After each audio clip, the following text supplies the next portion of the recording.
All right, we're gonna try this.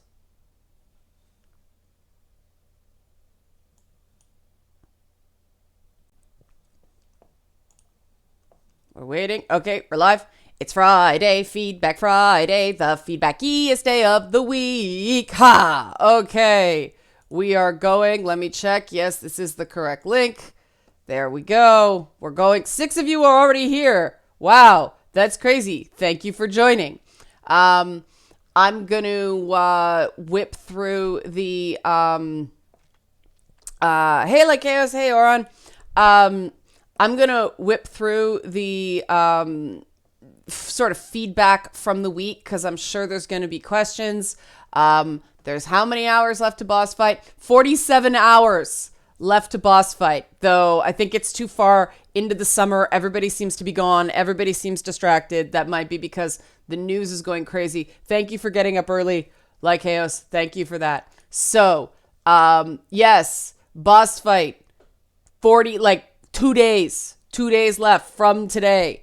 And unfortunately, I'm in a show. It's not unfortunately, I mean, it's good to be working, but I've got a live show in Sudbury tomorrow night. So that creates a weird end of the campaign. But let's talk about the feedback for the week to get started while people show up. It was a surprisingly affirming week. The Little Mermaid live action remake, it stimulated a lot of disagreement, but people were respectful about it. The sort of most common perspective from people who disagreed was that they didn't disagree with a change for the sake of change. It was the belief that it was a political correct change. Quite a few people from Scandinavian countries just objected because it's originally a Hans Christian Andersen story. So they feel sort of a connection to it in that way, and they don't like, something that is Nordic being cast with someone who is clearly not Nordic. I think I thought about this, and this is a really cynical theory, but it was sort of based on some responses that I got to the whole Ariel thing. People telling kids that, their parents told me that people telling kids, well, you still have Merida, and I think the thinking might be with Nordic stuff is Frozen is so huge that, well, there's your blonde princess and you still have Cinderella and you still have, and this is like, wow, this whole cycle just feels so dehumanizing. The characters aren't like sacrosanct. They're just pegs on a board. This is a marker of objectification, fungibility. The fact that female characters are being treated as interchangeable. Mickey Mouse cannot be swapped out with Donald Duck, cannot be swapped out with Goofy. Same way as people are like defining characters strictly by their hair color and ethnic identity. And that's a bit scary because that is a marker of objectification. A few people in comments pointed out that this is only an issue because Tiana and Princess and the Frog didn't set the world on fire. Now, I would argue part of it is that they knew that, no, I didn't species swap like Chaos because I said they are not interchangeable. I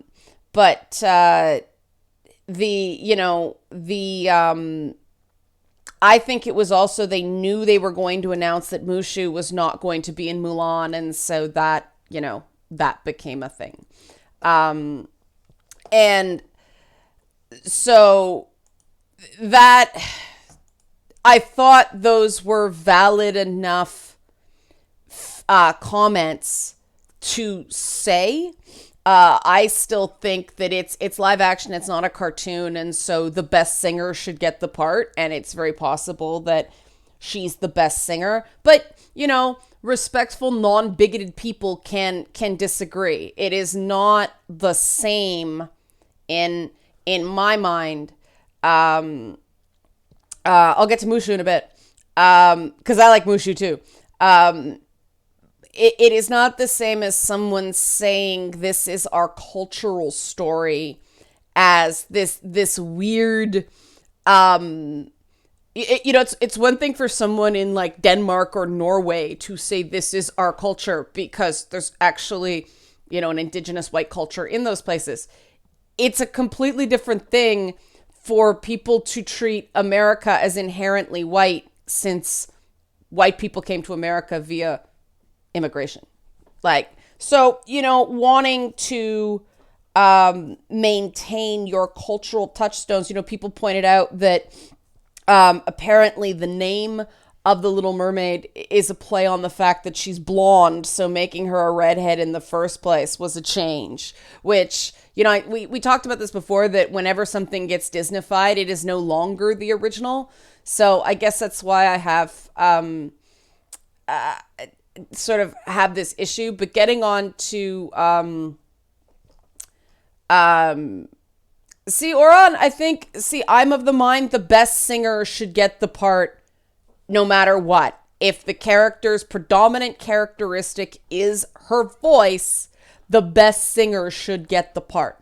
And watching Halle Bailey, watching some of her videos with her sister, I can see her as Ariel. She's got the physicality that makes sense with the character. See, Jamie, that's the weird thing. There's a Caribbean character and there's a Calypso song, but as one person pointed out, a bunch of black people living under the sea at a story set at the height of the transatlantic slave trade, maybe not the best call, but with Mushu, apparently it was Eddie Murphy just didn't want to do it. And my thought was, wait a second. You pulled Nathan Lane out of Timon. You pulled Ernie Sabella out of Pumbaa. You pulled Rowan Atkinson away from Zazu. But Eddie Murphy's sacrosanct? All those guys are still working. That Eddie Murphy's kind of retired. And apparently that's why he didn't want to do it. There are also, it's this weird thing. Disney seems to be really messing up on international sentiment about things lately. And, the whole thing about, Mushu was offensive to Chinese people, and apparently the character is very popular in China. Like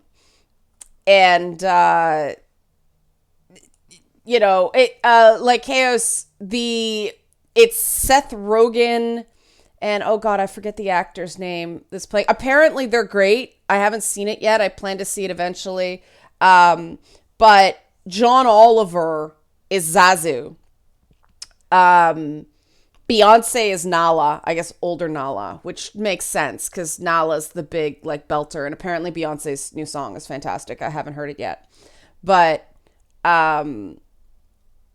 oops, sorry, Chaos, I hit the wrong button. I didn't intend to. Can I fix that? Sorry.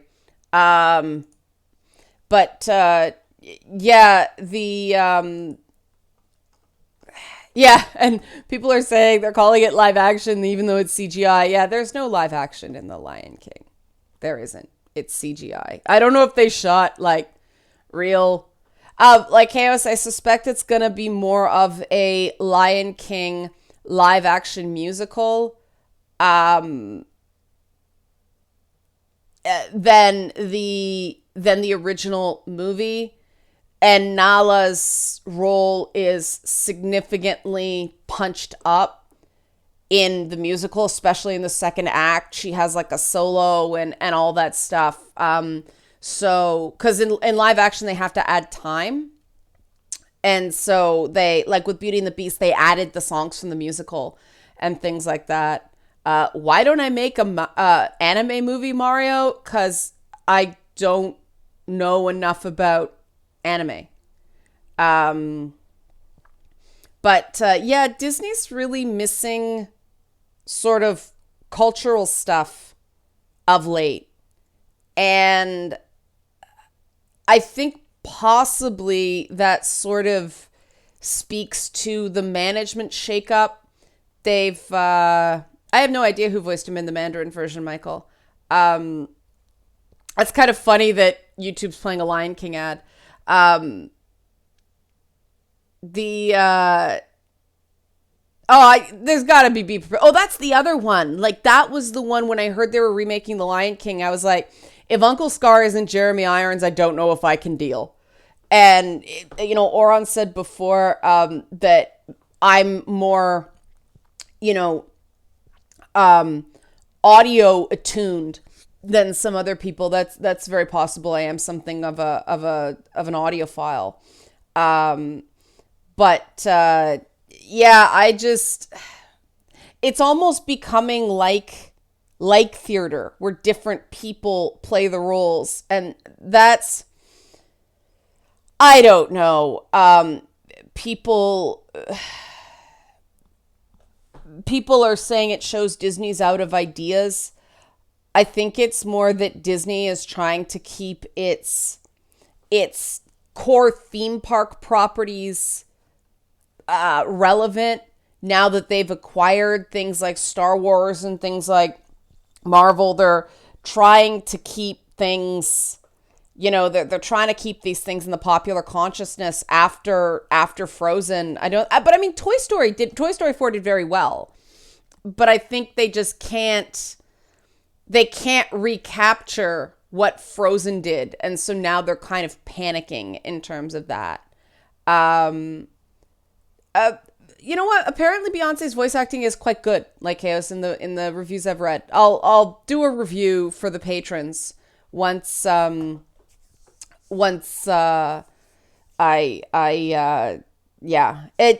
it's about theme parks, and it's about licensing. It's about that. But like Chaos, yeah, I'm really attached to The Lion King too. I thought it was also even though it was a furry movie, and some people look down on that, I don't. It was bringing kind of an African legend structure to American audiences. Rafiki's going on saying Asante Sana all the time. And he's like throwing shells and things like that. And that was very bold back in the day. And, it was the beginning of sort of an opening up that way. And it was just a classic movie in its own right. I remember people comparing it to Hamlet, and I was like, what? Yeah, it was, the music was good, which I think is really essential for a Disney movie to be a hit. That was the problem with The Princess and the Frog. The music, the songs weren't good.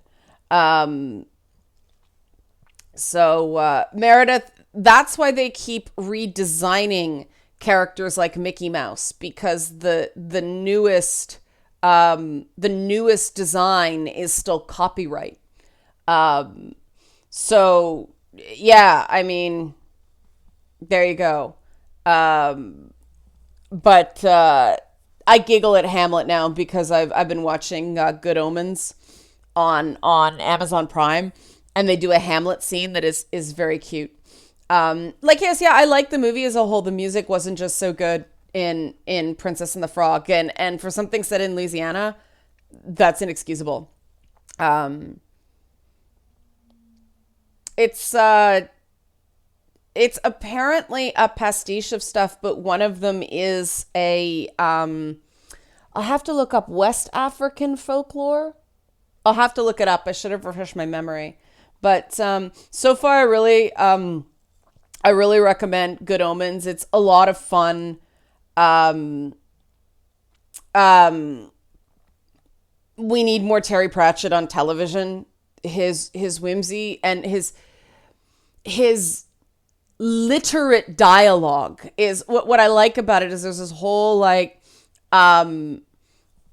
this whole sequence where they just Um, oh, really? YouTube's automatically subtitling?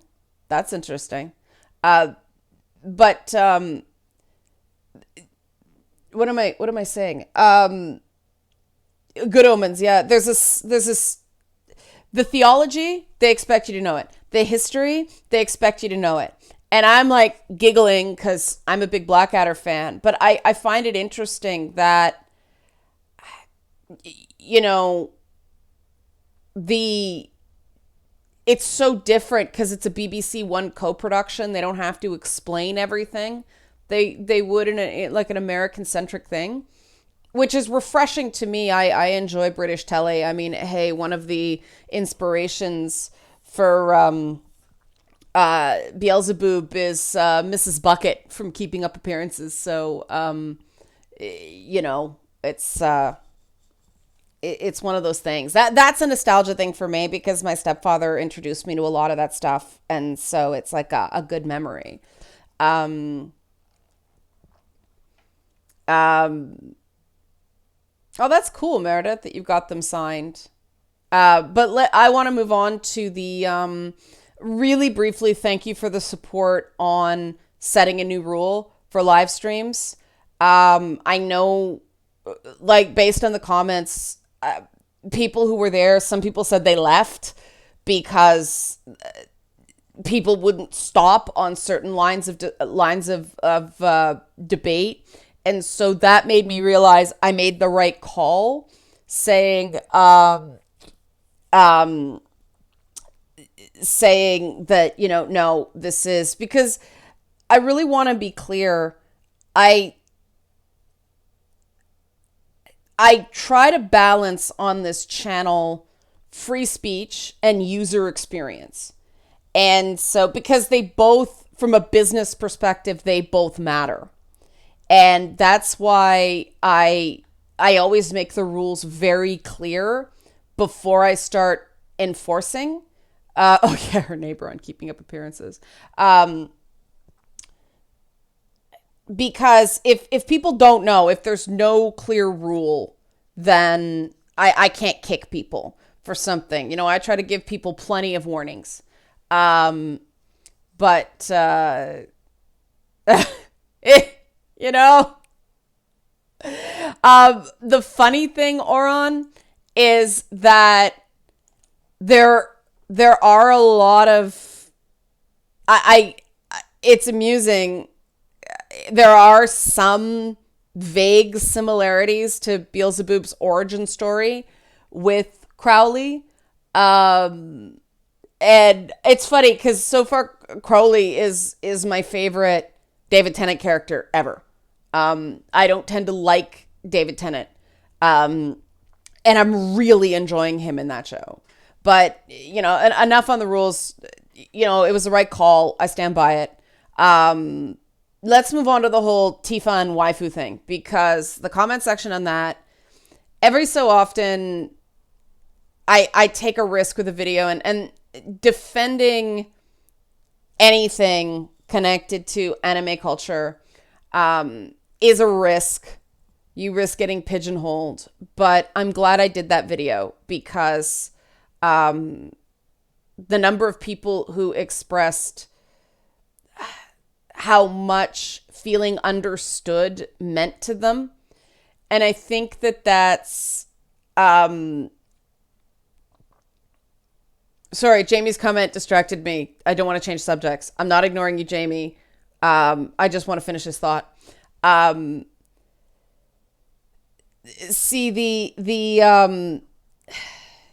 I very much believe that understanding is something, like mutual understanding is something we need a lot more of in video game debates. You don't have to agree with someone's viewpoint. You do have to understand it. And I don't see people, oh no, Jamie, you didn't do anything wrong. I just wanted to acknowledge your comment because I thought it was valid. I just don't want to lose my train of thought.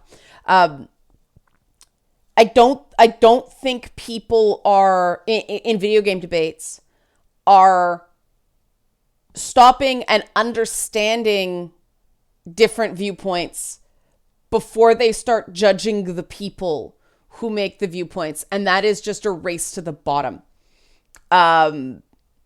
It's you cannot be an accurate analyst unless you understand what you're analyzing. And the preconceptions about gamers that people are coming to the table with in these debates are, I believe, toxic. And that was a big inspiration from BOSSFIGHT. For BOSSFIGHT. That's why I feel so strongly about doing it. Is we just need some baseline understandings. It was funny because I told you guys on Twitch, I did Conservative Talk Radio yesterday. You know, I went on and it was me, the conservative host, and then the PR guy for the Provincial Green Party in there talking about stuff. And I wasn't sure, like, I got the topics and I'm like, oh God. Not stuff I enjoy talking about, but you don't pick the topics on those things. But the producer comes down to get me in the lobby and he's wearing an Aperture Labs shirt. And I was like, awesome shirt. And apparently the producer watches my gaming content. And I mentioned something about the video I did on cultivation theory. And he went and watched. And like Chaos makes a good point that I do agree that the debates among gamers, like core gamers, we do definitely, we may express our viewpoints forcefully, but we tend to be prepared to listen. And a lot of people confuse us just performing aggressiveness as not being open to hearing another point of view. And that's not it. You know, it's more, I'm going to bring my A game. You bring your A game. If you beat me, you know, if you outwit me, if you're a better debate player than me, good game. You know, I don't, the toxicity in communities did not exist until the influx of casuals, that happened with the Xbox era, you know, people who come in just for Madden and Call of Duty kind of thing. Even if people play those games like constantly, I still consider them casuals. Maybe that's my bias. Starfish brings up an interesting point. I do think that's Starfish, I see both sides to that one. The term itself is very painful for some people. I know there's nothing meant by it. And yeah, I mean, Gene, I think, yeah, fighting game culture, but I think the whole esports culture made it worse. Like, the people don't seem to understand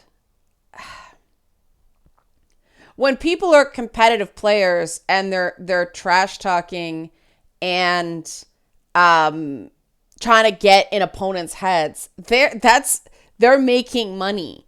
It's the same way that, you know, the NBA had to dial back its trash talk because it got too much. But if you talk to, you know, just like a house league basketball team, the way NBA players talk to each other on the court, you will get called on unsportsmanlike conduct. And Oron, I agree. One of the big things,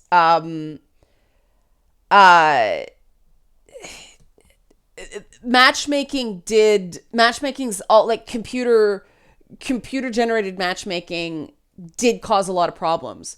Pre that, when they were on dedicated servers, LAN parties, even MMOs like Ultima, these issues were not were not serious things. Today Life is Good. I prefer cooperative games too. But part of that's just because of my household. Playing competitive games against my husband would not be fair. I've been gaming a lot more, for many more years at a much higher level. It wouldn't be fair to him. Although it's funny, certain games like Arms, remember that game? I forget, was it for the Switch? He's naturally very good at that game. I'm terrible at Arms. And Goblin Hero, yeah, it's a combination of, I wouldn't say most game critics are casuals, but they definitely have their niches and they have to rue games. Gene, I don't think they should tame them at the esports level. I just think that there's a happy medium. Sorry, what Gene said is I don't agree with the taming of competitive culture elements like trash talk. There's a happy medium between taming it and it becoming rabid.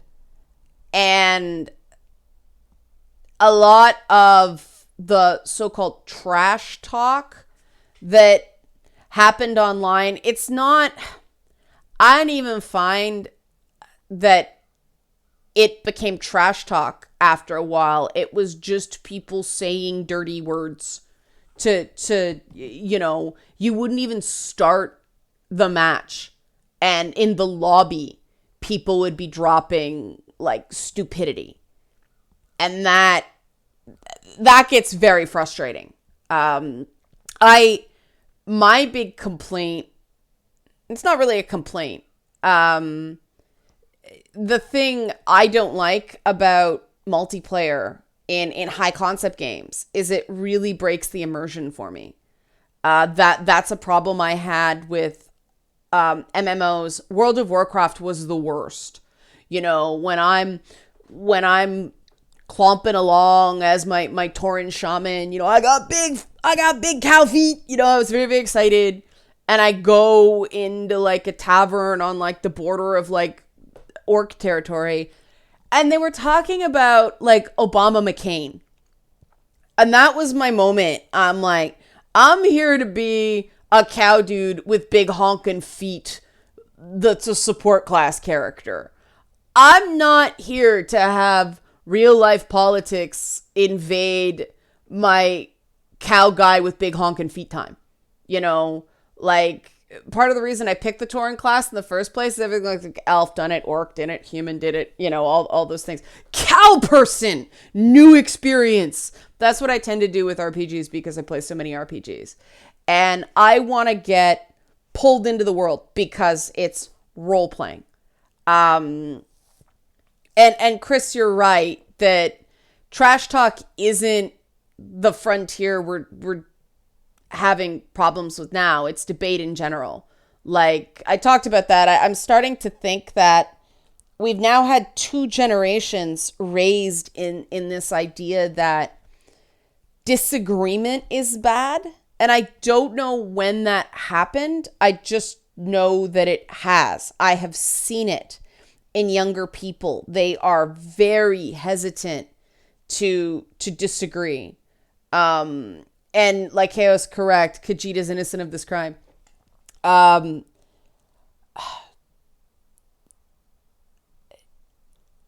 Disagreement is a skill. And I've I don't know about dedicated servers in WoW. I only spent a couple months in WoW. I did not like it. As a long time single player RPG player with like a smattering of Ultima on the side, it didn't grab me. I didn't like the UI. I didn't like the interface. I didn't like the keyboard configuration. It all just felt messy. Visually very good. Their color theory I actually use in my lectures about how to do color theory right. But people just, getting back to the disagreement thing, I'm It's very frustrating because I enjoy a good discussion.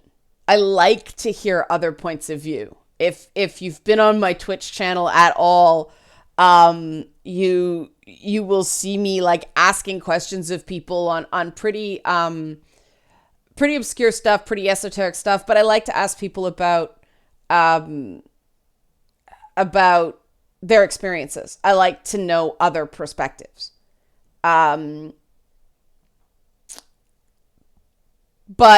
that gets you excommunicated and blacklisted and I'm aware of that. And unfortunately, I have to take those lumps. I have to accept that means that I'm not going to get my stuff covered. I'm not going to get my projects covered. I'm going to be labeled controversial and quasi excommunicated from games. Even, game developers who are my friends or fans of my work, they can't talk about it at work because I'm polarizing.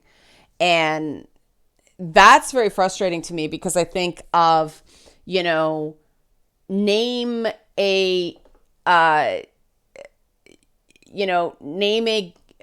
personality in any media who has to speak emphatically because that is their job. Nobody wants to watch wishy-washy opinions. Imagine if everyone got dismissed for being polarizing. No one could have an opinion. Dragon Water.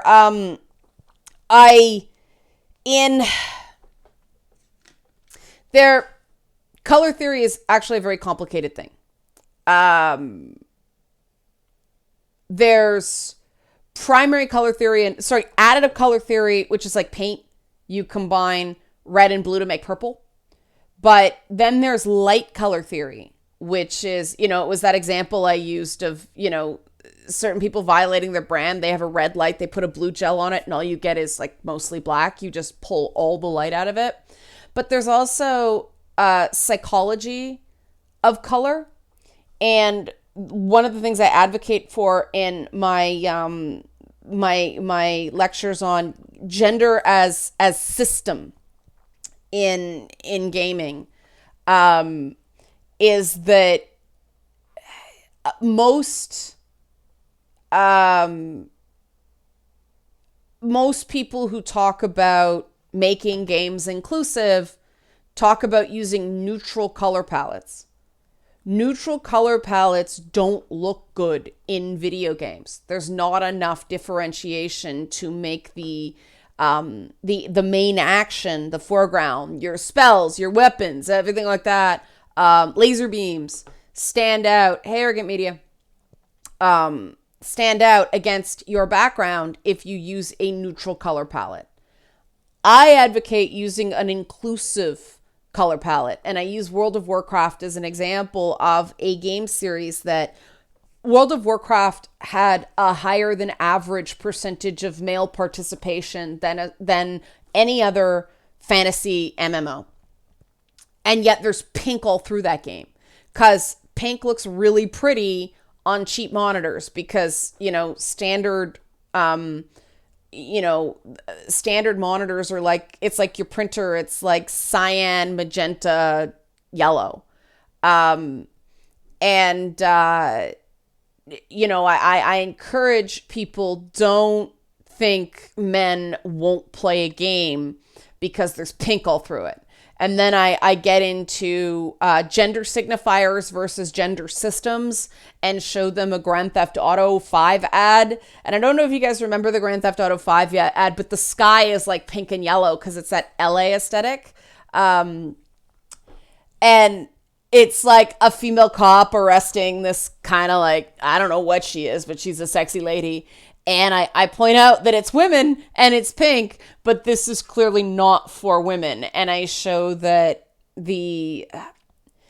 when marketing is done for girls, because you have to get past the parents, everything is placed. Everything is very passive. When it's about, when it's marketed to men, everything becomes much more dynamic. And gamers of, male and female alike, and everybody else don't want things that look boring. And if you try to just offend no one, it's, you're not going to attract anyone. You're not saying anything. Gene, I agree. See, Grand Theft Auto is one of those game franchises that I personally don't find fun, but I worked very hard to understand why other people find that game fun. So, it is very important to sort of understand games you're gonna talk about.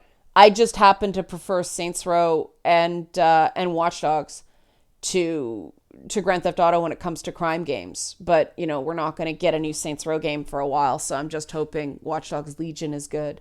The one thing I also talk about in my lectures is how gamers are not sex typical in a lot of ways. So if you're doing your thank you, Telos. If you're trying to market to the typical guy or the typical woman, you are not going to do very well with gamers. We're not typical in a lot of ways. I'm reading Chaos's comment. Chaos, I do think gamers are eventually going to come out of this, because let's face it, it's not just gamers that are fighting about everything now. It's everybody, right? It's people are fighting about anything political, and I still maintain it's because of job insecurity and wage stagnation. Because when people feel secure, they don't fight about this stuff. They become much more live and let live.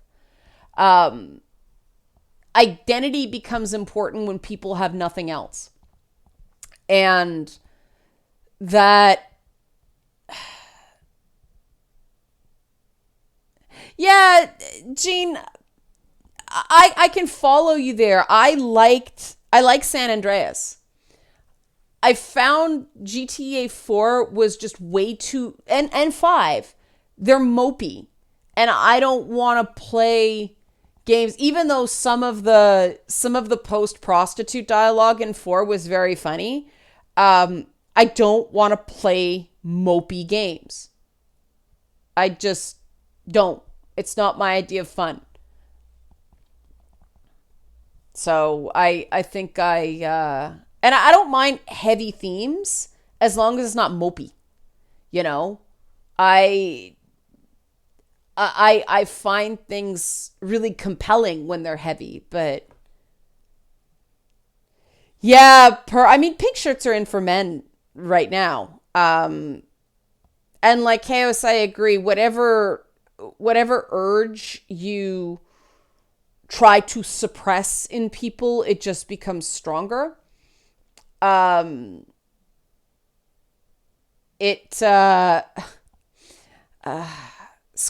I'm holding off on the whole Sindel thing because they're teasing it and there's not enough detail in those images I've seen. There's an appropriate amount of cleavage for the character. Life is Good, that's an excellent example of a game that was intense but not mopey.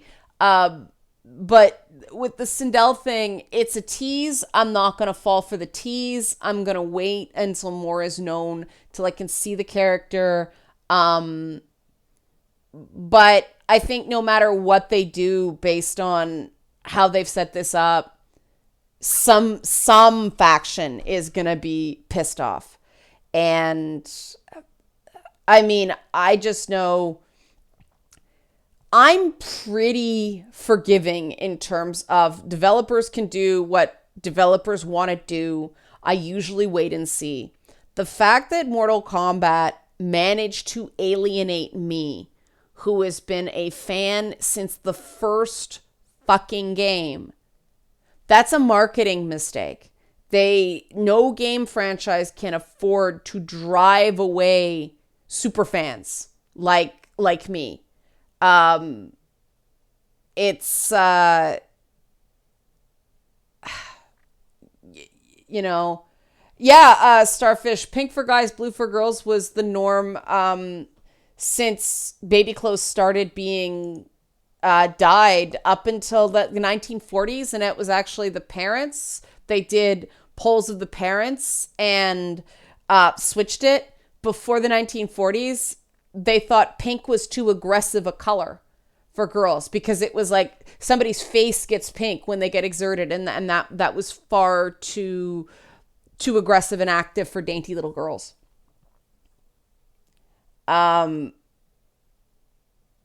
Yeah, it's John. Gene. It really is more a Cetrion skin, but Golden Girls quote, nice Squier.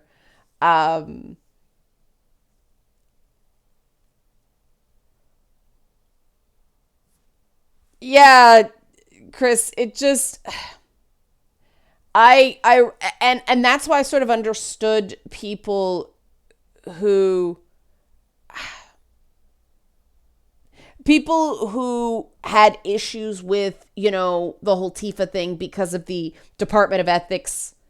And yes, Eileen, before that, everybody wore white baby dresses because they bleached baby clothing. But,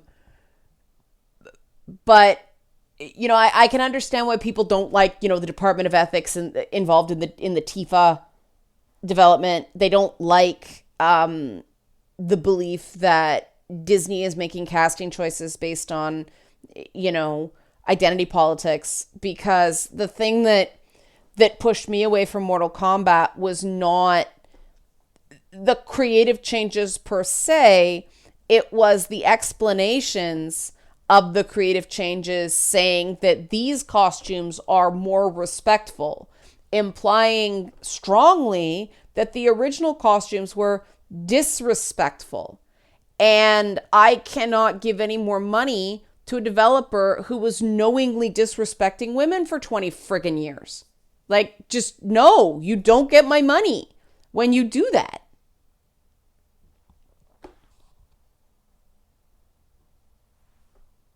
It's funny, Greg, that you bring that up. I was actually reading that white wedding dresses actually had nothing to do with purity. They were popularized by Queen Victoria because it was a status symbol, because everything was like coal, and so everything was covered in soot and the roads weren't paved. So like a white dress with a 3-foot train, you had to do like no work. You had to never go outside and you had to have people cleaning the place all the time to keep a white dress white. And so it was a status symbol, not a chastity symbol. It wasn't a symbol of purity at all. I thought that was really interesting.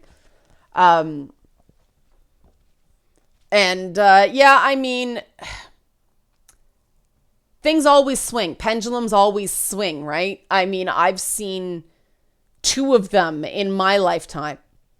Actually, like intersecting pendulums. So like, political correctness, I've seen rise and fall and rise again. Oh yeah, you saw the new Lion King, Eileen, and you didn't like it? Because I've read very good reviews. But I've also seen the 70s was one sort of unisex aesthetic where men's hair got longer and everybody wore like corduroys. The 80s became a much more aggressive unisex look.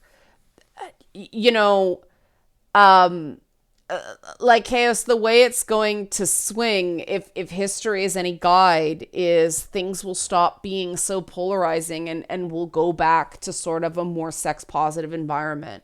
Because the thing that's so frustrating is that the very things considered like bad for girls were considered like feminist pop culture icons, characters like Lara Croft and the Mortal Kombat women. Um, in the early 90s when Riot Girl Punk was such a cultural influencer, those were seen as the awakening of a newly aggressive feminine identity. So that was, that was considered positive for women at the time. So that's really Oron. I don't think anything's going to happen until after 2020, and the way it swings is going to be incredibly dependent on who wins the US election. So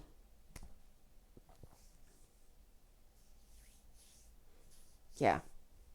So that's pretty much the feedback for the week. Does anybody have any questions? The next thing I'm going to talk about basically is like what's next for Boss Fight, because it ends in probably 46 hours now. Yeah, I will definitely not do a crowdfund in June or July again. The last 2 weeks have just been dead because nobody's around and everybody's distracted. It's summer, the weather's nice. The surveys are okay. Like Chaos, if Trump gets reelected, it will be 4 more years of resistance, because he's not going to get any better. He's already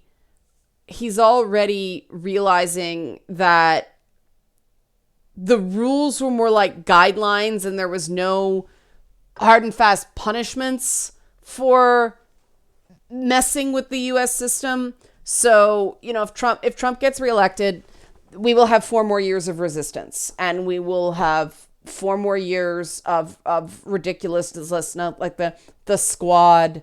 And if Trump gets defeated, I suspect that things will calm down because everyone's just exhausted. People will want to not talk about this stuff anymore because they're tired. Thanks, Bushin. Sorry,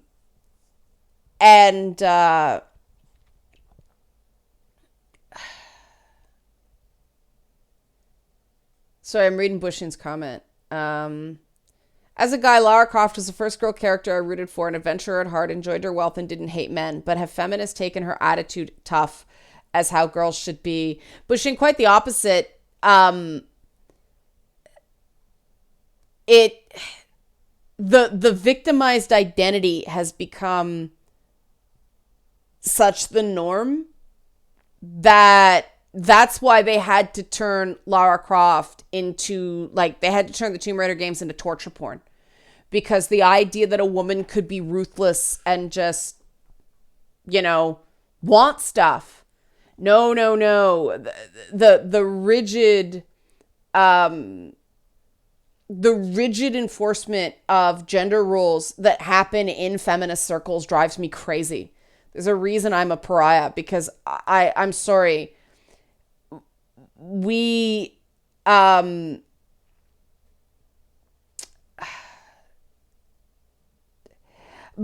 I'm going to recommend a book to you that deals with that, treating confidence as above it all. It's a book called Odd Girl Out by Rachel Simmons. It talks about basically female bullying in middle school and how that continues into adulthood. She calls it alternative aggression, but she talks about the fact that in her research, the worst thing a girl could get labeled was, she thinks she's all that, meaning she thinks she's better than us. And there's this real social enforcement of mediocrity in that regard, that it's one of my absolutely must reads in terms of women's studies. Reviving Ophelia is the other book by Mary Pfeiffer, that I recommend very, very strongly. They're both excellent books, better than Queen Bees and Wannabes. I didn't find Queen Bees and Wannabes as useful in terms of application. Yeah, she has another one called Curse of the Good Girl. Very ironic based on what's going on in gaming. But Odd Girl Out's her first book, and Curse of the Good Girl draws on that. But Rachel Simmons is great for female leadership and really, she's very bullish on encouraging girls to be authentic and exceptional, instead of everybody thinking you're nice. I really recommend her books. Let me find a link. The problem is it'll take me to the Amazon CA store. Maybe what I can do is find Rachel Simmons' website and, oop, did my keyboard turn off? Yeah.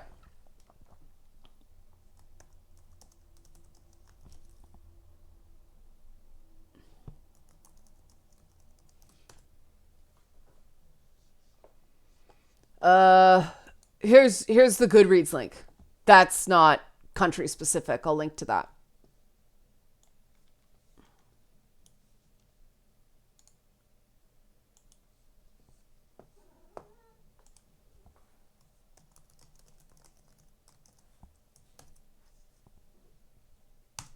There we go.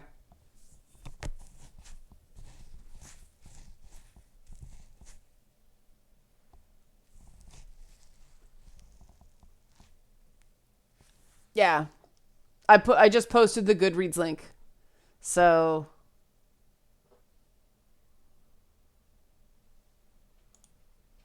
it's a good one, and I like that she actually gives exercises.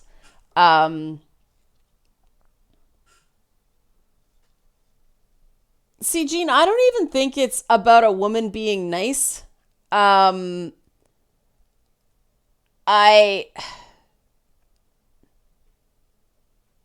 um I think it's more, there's so many contradictory messages that men and women still get. And the problem is that people are shamed for admitting that they're having trouble navigating it. And that means people are just shamed into silence. Okay, I'll get you Reviving Ophelia as well. Reviving Ophelia, I actually think it's self-esteem building for girls, but it works for men too.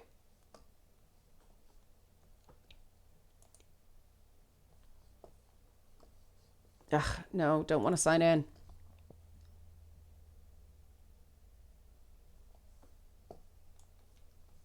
Like the thing about Reviving Ophelia is the real simple exercises that she recommends in the book for self-esteem building and sort of stuff like that. They sound really silly, but they are really simple, effective, cheap ways to retrain your brain into more resilient thinking.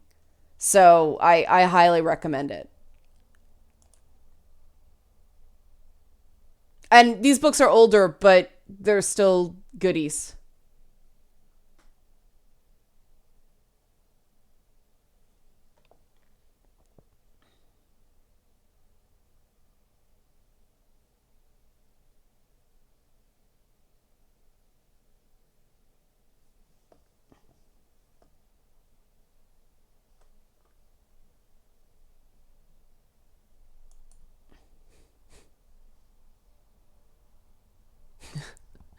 Like, Chaos, I guess that's why you like my content. Because that's sort of, my attitude. It gets you into a lot of trouble. It gets you in a lot of trouble when you go, fuck you, I won't do what you tell me. But somebody's got to do it. But yeah, I'll for people who don't want to read the book or sort of put off by the description. Oh wait, Squier has a boss fight question. Will Boss Fight take on the social constructivist perspective behind so much moral panic directed at gamers gaming? What do you mean social constructivist perspective, Squier? I want to be clear because that can mean different things to different people. I want to be clear.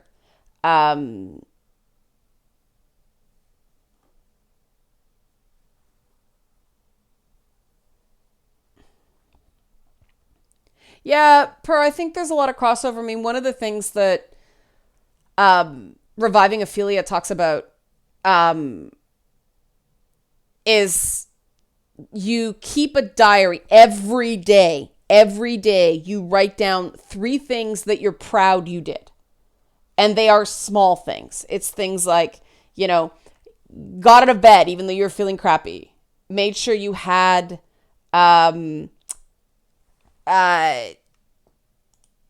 made sure you had breakfast, even though you didn't, self-care, things like that. It seems really pathetic at first. But what happens is it retrains your brain to seek out the positives, to seek out the good, to give yourself credit, even for the smallest victories. And it's very useful, even though it seems very silly. Squier, I see now. I read it. Let me answer Chaos's question real quick. When will the Discord be getting started? I'm going to be setting up the Discord after the surveys go out. The surveys are all written. So once Kickstarter, that's what I said, they work for men too. But once the Kickstarter closes, the surveys will go out. There's going to be 10 days. Eileen, I'm taking your suggestion, splitting the difference between a week and 2 weeks. So all those surveys will go out and people will fill them out. And in that time, I'm going to set up the Discord for the discussions. But yeah, Starfish, I think it works really well. It seems so simple, and how could something that simple make such a difference? I know it helped me a lot. It actually helped me retrain my thinking instead of, because I'm an analytical thinker and we tend to see the flaws in everything because we want everything to be better. But I had trouble identifying my own achievements, and you got to run your own race. And it's a really, really, it's a really useful tool. So onto the social constructivist perspective. Squier, that language defines reality, and the idea that you have to police language to prevent violence and racism, etc. I am going to have to review the most recent studies that have come out lately, but it sounds like the more studies come out, the less evidence there is that these things are a link. So yes, there will be a challenge to the idea that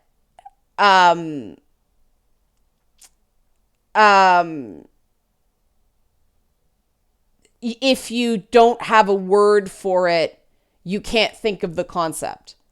And that's something I've always really taken issue with. The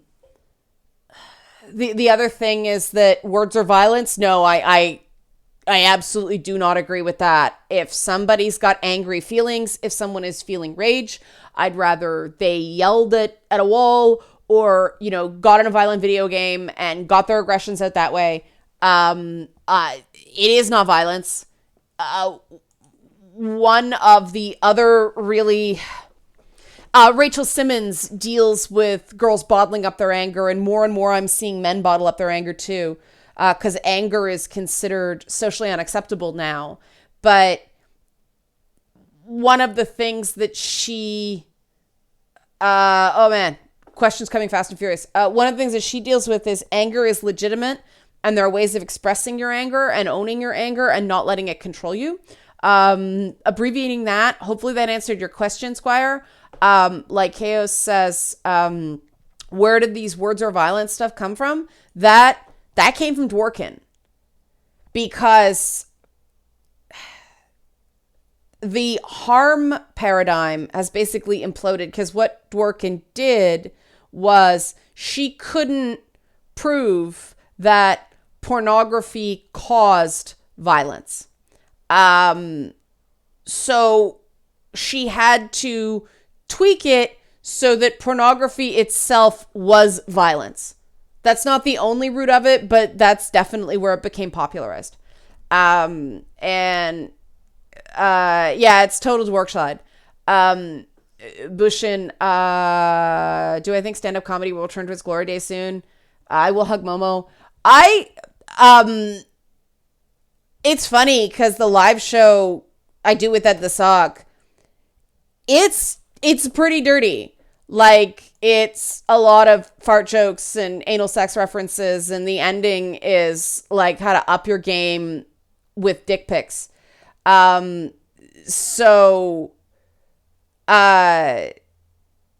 you're right.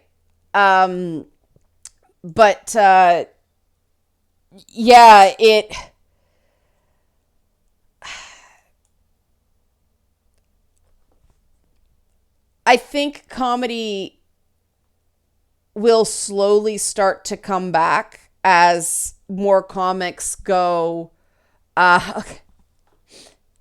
You have to see this show, but we go from, like, why do people send pictures of their dicks to women on the internet? Because girls suck a dick. But we go from that into, if you must do it, up your game. And we do this slideshow of this guy who, like, put a face on his penis and had him do adventures. Meredith, we don't have a US booker right now. We had to change bookers recently because our old one had some mental health issues. So we are not sure about the US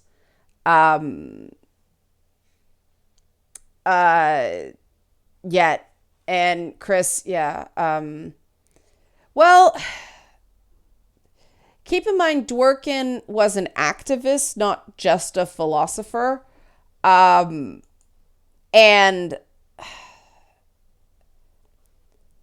much of Dworkin's stuff was intensely personalized. It's funny though with the dick pics thing. That was one of the things that when Vice covered the show, they completely misrepresented how the dick pic section worked. And Vice's horrible review of our show is now fodder for the show. So because with our audiences, Vice, you mentioned Vice Magazine, People Boo.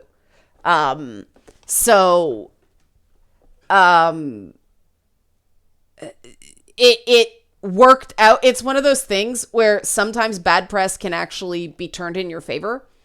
And no, like Chaos, I didn't expect a good review. I did not expect it to be quite as slimy as it turned out to be. It was so slimeball the way we were treated by Vice. And then the guy sent a message to our publicist going, basically, he didn't appreciate the YouTube video I made on it. And if I would like to, he claimed he sent me a tweet, which no, he never did. But if I would like an explanation of his viewpoint, and I said to my publicist, I'm not contacting him. And she says, no, you shouldn't contact him. And, my attitude is I have a platform, and these guys who take pot shots at people who are actually making things for a living have to learn that people will fight back. They're not just going to take it. In the age of social media, people don't need mainstream media. We don't need conventional media. We don't need press. We can generate our own communities. And so it benefits. I mean, I draw a lot from Howard Stern, the fact that sometimes it really benefited him to have open wars with certain people in the media, because he was making a point about free speech and freedom of expression. And well, one of the things that was funny is that he was asking, one of the things I asked myself in this, silly description of this metal bar, is that the sock still relevant? He was at a sold out show. It was packed to the gills. He's there covering it. Sir, if you're a member of the media and you're covering a show, by that very fact, it is relevant. Why are you showing yourself to be a complete dick face by questioning something that is absurdly obvious? I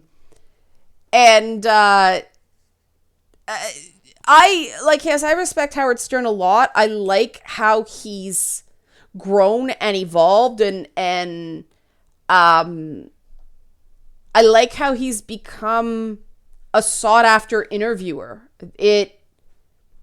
He did a lot of important things in terms of freedom of expression, and I think that sort of the lack of a Howard Stern in mainstream broadcasting now is part of the reason that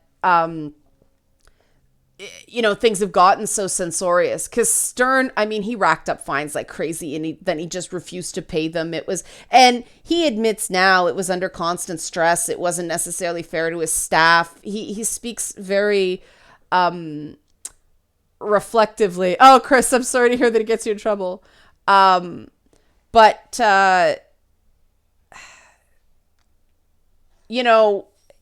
did a lot for freedom of expression. Brent, we can't tell if it was the guy himself or his editor, but the whole experience was rather pretentious, and it worked out kind of well, because we had friends who worked at Vice on like the TV side, but they left shortly around the same time that happened. So we're like, oh good, we don't have to play nice anymore for Friends. Oron,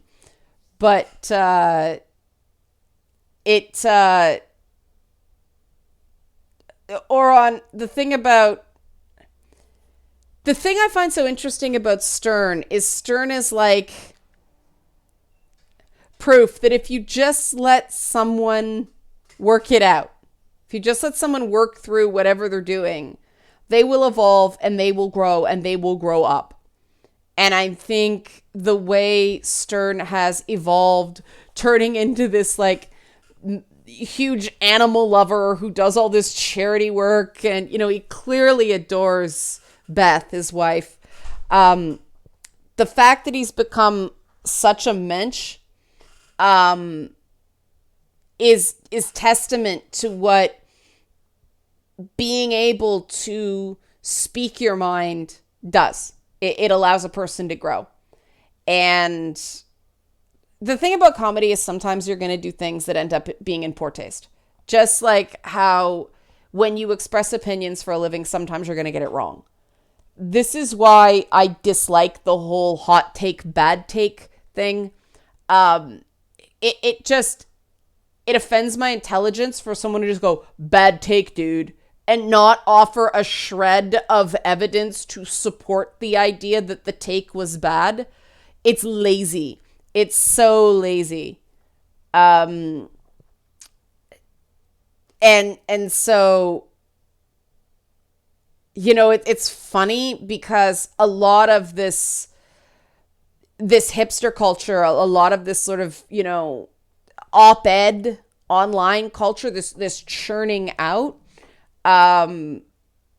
it's actually creating a cheapening of the discourse, because nobody ever has to back up their views. They can just say, I feel, and anything that comes after it can't be debated, which is not what I feel statements were intended to do.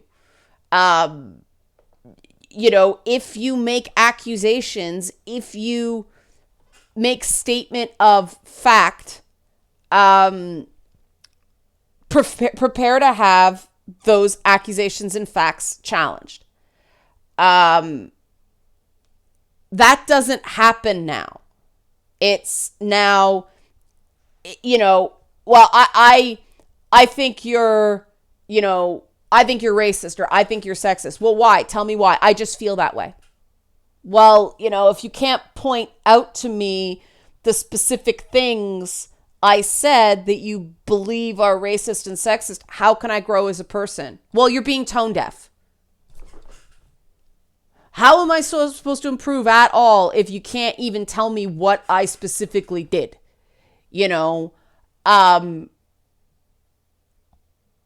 not the same as, say, like when, in the debates, that whole Kamala Harris, Joe Biden thing. I thought Kamala Harris outlined much better than Cory Booker did why Biden wasn't seeing the other side of something. And I thought she did a very good job saying, like, prefacing it with, I don't think you're racist. I don't think you're a racist. She made that very clear.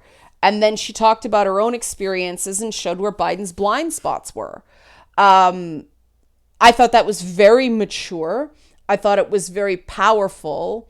Meanwhile, Booker and Biden are spatting at each other, and Booker, came in for a second round. I thought completely reversed what Joe Biden was saying about, hoodies and gangbangers kind of thing, which Biden should know at this point as a white guy in the public view in America right now. And I lose sight of this because we have very different tensions in Canada. You got to watch that language, period. And I have a real challenge with that, because that hood speak was something I grew up talking like, because that was my hood. We used to make jokes about living in the ghetto all the time. Now you're not allowed to say ghetto.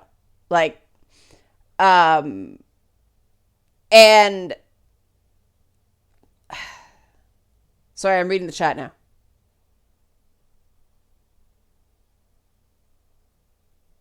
I think that when people level accusation, yeah, we do have tensions in Canada today. Life is good. I mean,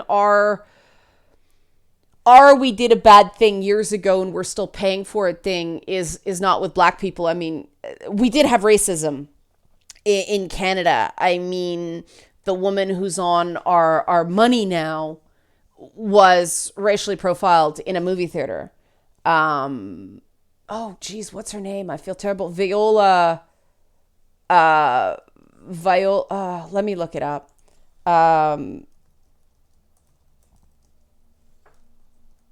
It's the first person of color on our money.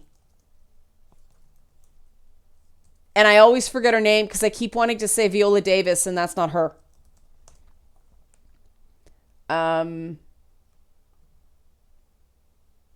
Viola Desmond. There we go. See, I got the first name right.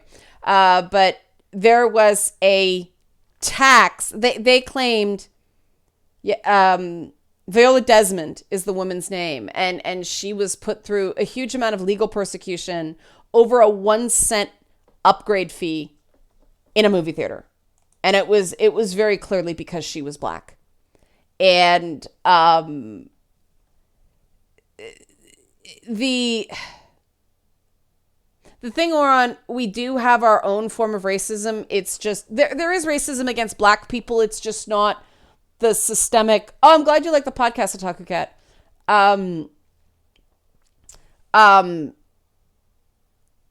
Our issues are with our Indigenous people. And there are serious ongoing, we're going through a process called reconciliation right now that is definitely not a straight line, but at least we're dealing with it. The urgency is that we need to start the process. Well, there were two things in Canada's history that are a real black eye. One is what they called the 60 scoop. They took a bunch of kids away from their families and educated them in colonial schools against anybody's will for their own good. But there's a lot of trauma associated with that. And then the residential schools themselves, there was a lot of abuse that took place. There was a lot of loss of culture. There was a lot of loss of rites of passage. It changed Indigenous culture forever because it was a lot more egalitarian, and the only way anybody could practice their rituals under the colonial system was the men said they'd go hunting. So all of the women's roles in traditional rituals got reduced significantly. But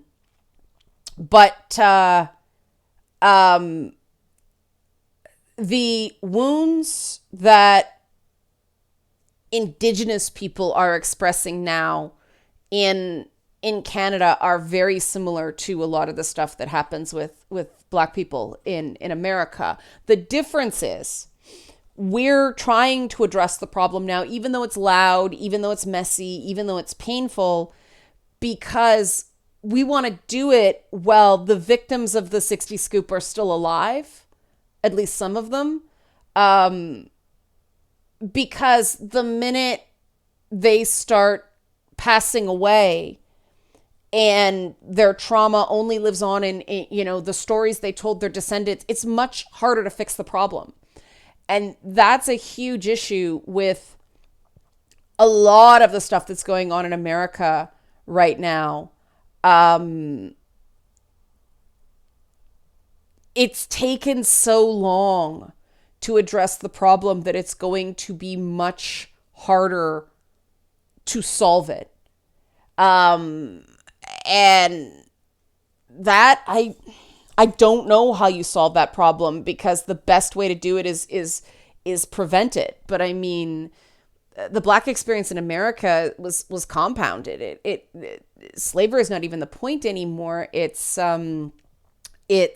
redlining and Jim Crow and, all, and it's interesting, like, Chaos, with you say the reparations, even the guy who really got the debate going, Ta-Nehisi Coates, if you actually read his stuff, he advocates for an indirect form of reparations. Basically invest in the neighborhoods that suffered due to redlining, places like Chicago,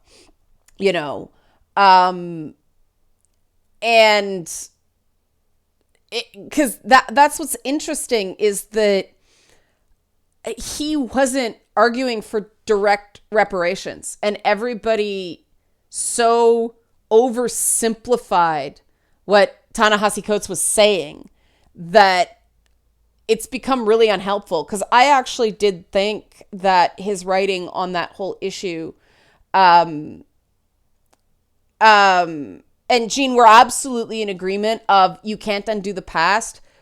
And this is why I got in trouble for the Mortal Kombat thing. I was drawing from my own experiences. I see people in Jewish communities justifying their own racism against people because of what was done to them. And I see how ugly that is. And, oh, wow, life is good. Does somebody want to take a crack at explaining Jim Crow? Or should I do it?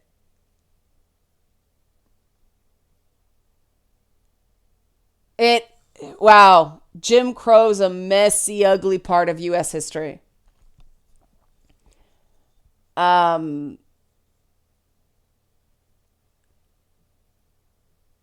Blacker, I'm gonna wrap soon anyway, because I don't want this to be too long. I was aiming for like an hour and a half, and we're getting up to that. Jean, I agree. I'd like to see, like, I'd like to see policing get seriously overhauled. And yeah, I guess that's a simple way of putting it: a set of laws to keep down Black people. You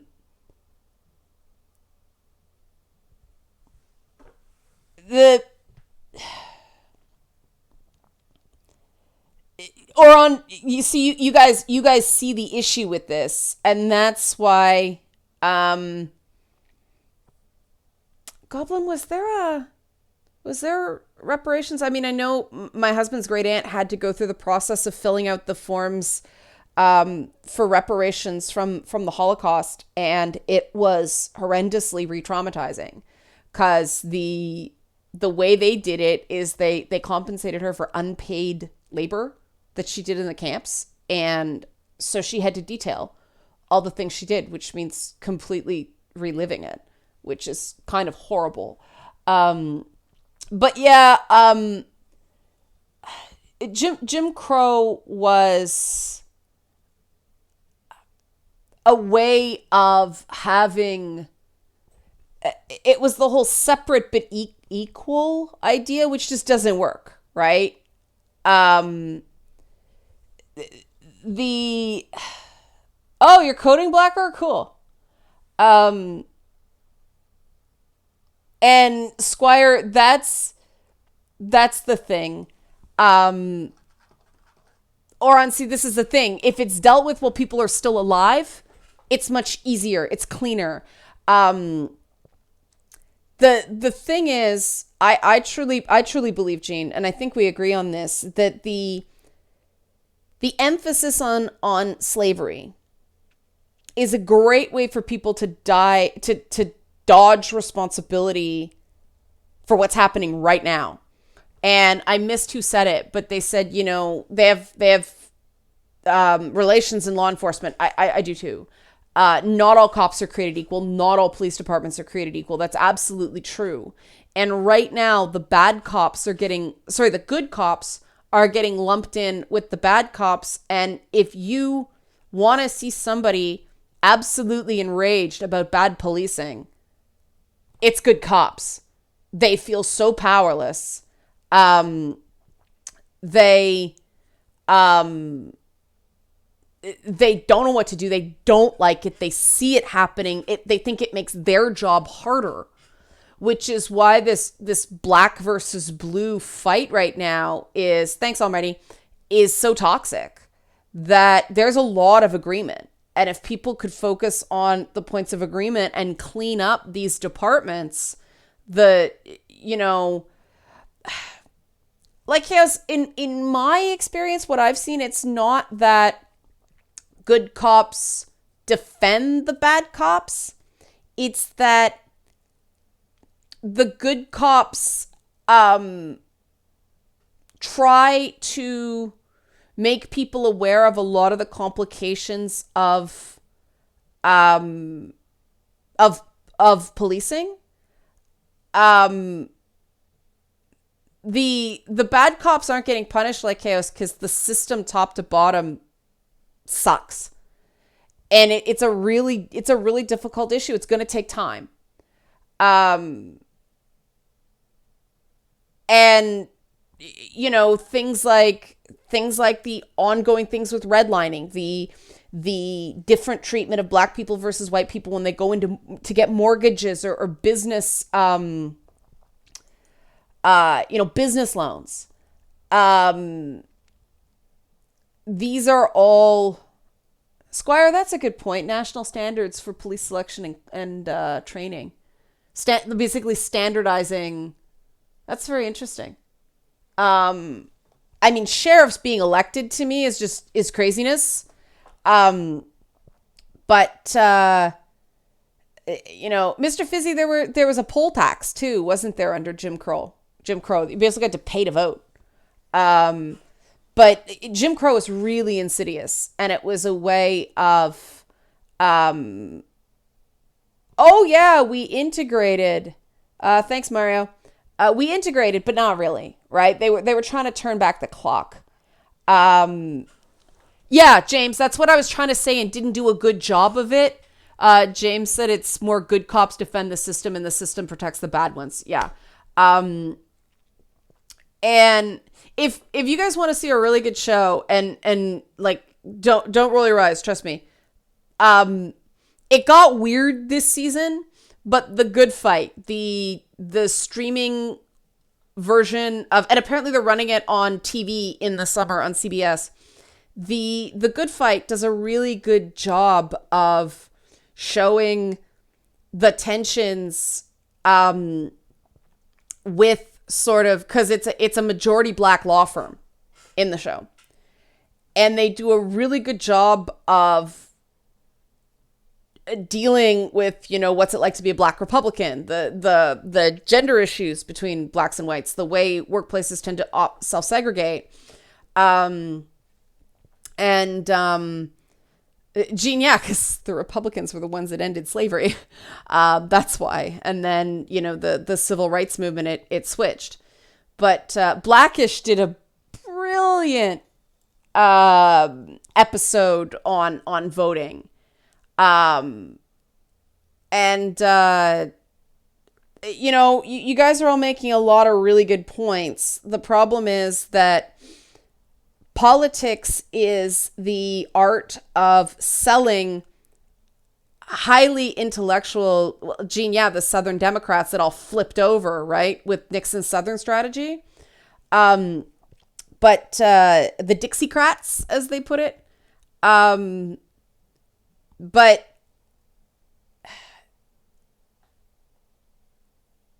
lost my train of thought. So you guys know this stuff? And I remember what I was saying.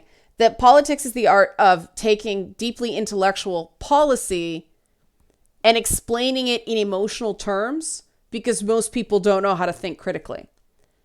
And that's a real issue. We were talking about that off air on the talk radio show last night, that so much of this stuff is emotional. And like Chaos, I think you're right there. And until we get critical thinking back into things, and until people start questioning things in a healthy way, we're gonna be continued to be driven by emotions. And emotions, we can't ignore emotions as much as we'd all like to. We can't ignore emotions, but we have to understand them. And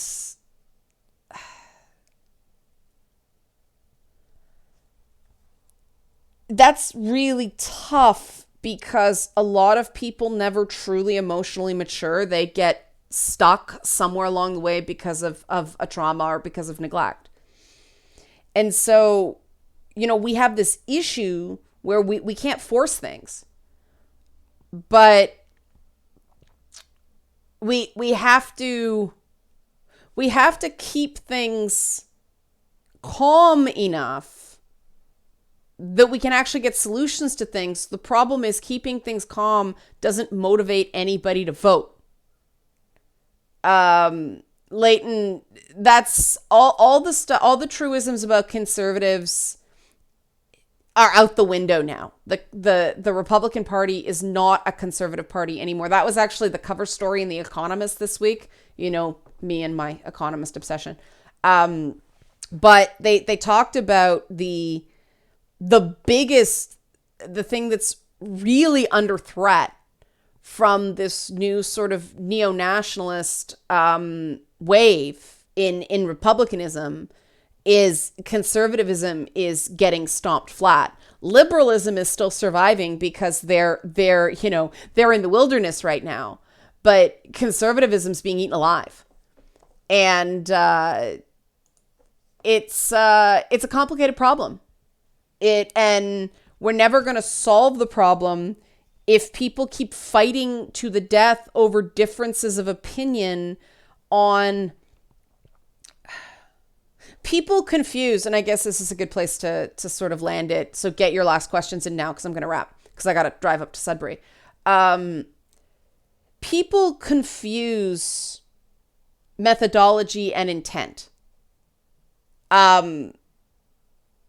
You can have a bunch of people all wanting the same outcome, say equality, right? Really amorphous term, hard to define. People have different opinions about what equality looks like, and we have very different opinions of how to get there. But that doesn't mean that everybody at the table doesn't believe in the idea of equality. And I really do think that part of America's big problem is the erosion of the public school system. Americans don't know how their government is designed to work.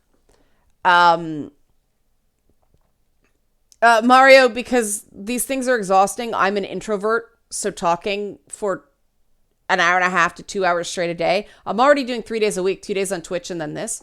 I'm planning on maintaining this once a month. Oh, I remember what I wanted to ask you guys. I almost forgot. People seem to be really struggling. I mean, we just had that talk about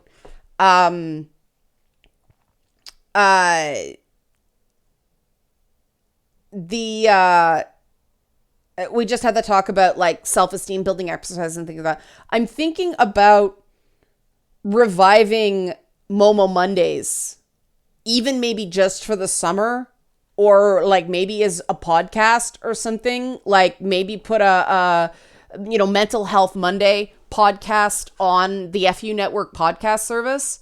What do you guys think about that? Because it doesn't draw the numbers on YouTube to justify me doing it on my channel on a weekly thing, but maybe a podcast would work. What do you think about that? Like, just change the format, because it doesn't require visuals anyway. And I know there's a lag, so I have to wait.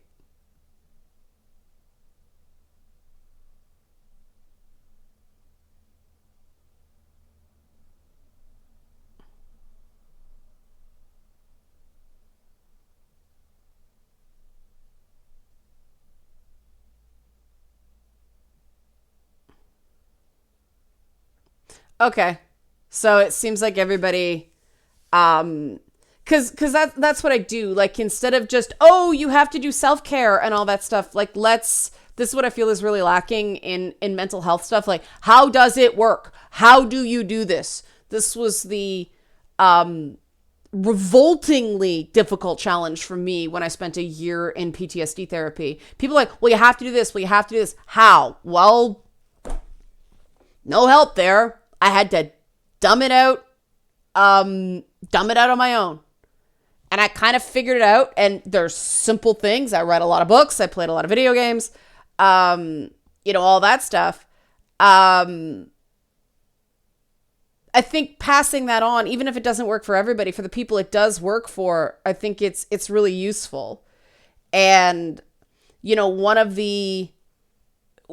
the things that I was actually taught in trauma therapy is that therapy alone doesn't make a person feel whole again. You need community. Therapy is hard, especially with trauma. You can't do it without a strong support system, and you can't pay for a support system. And so if I can build up sort of an online support system of just like people who care about people, that seems like a worthy goal. So that's sort of one of the things I'm considering doing going forward. And I'll try to keep them fairly short, 15 minutes. People can listen to them on their commute, maybe longer if there's interviews. Interviews are tough though. I really need a booker. Like, I need somebody who is, going to book the interviews for me, because I'm too crazy busy, especially with the boss fight logistic stuff.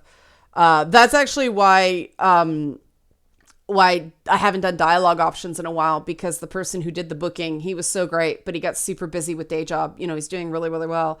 And so I don't have a booker anymore. And I dropped the ball terribly on my own follow-up. I need somebody to help me with that. So, yeah, I'll keep the deep breathing JRH, because I thought that it's a good grounding exercise. Like, even if people do that once a week, deep breathing does make you calmer. They've actually shown on a physiological level. Chaos, I'm trying to figure out how to do more. Thank you, Otaku Cat.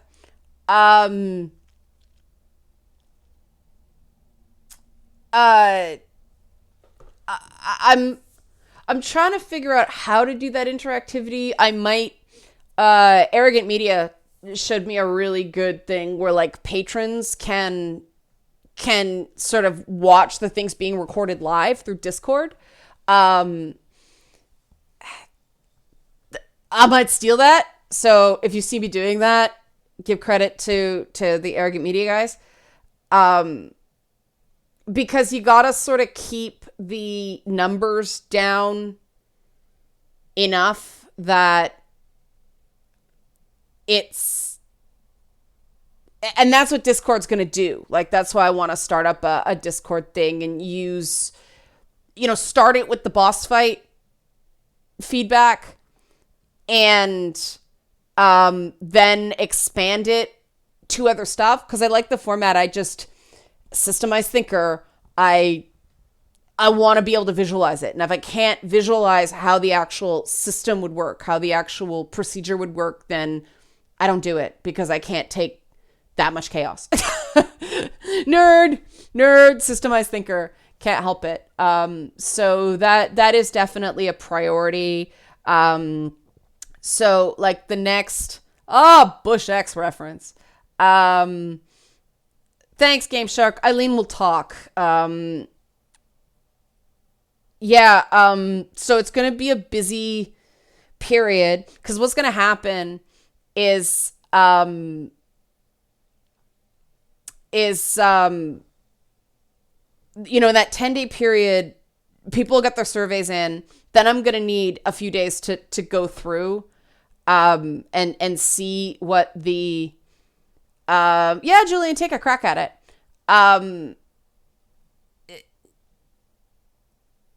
I'll have to compile all the new myths that people want included, and then it goes to a vote on through Google Forms, and then I actually start the broad strokes. Oh God, Dragon Water, you remember that? The broad strokes of the plotting. Like, I've actually got a whole flow chart of sort of A/B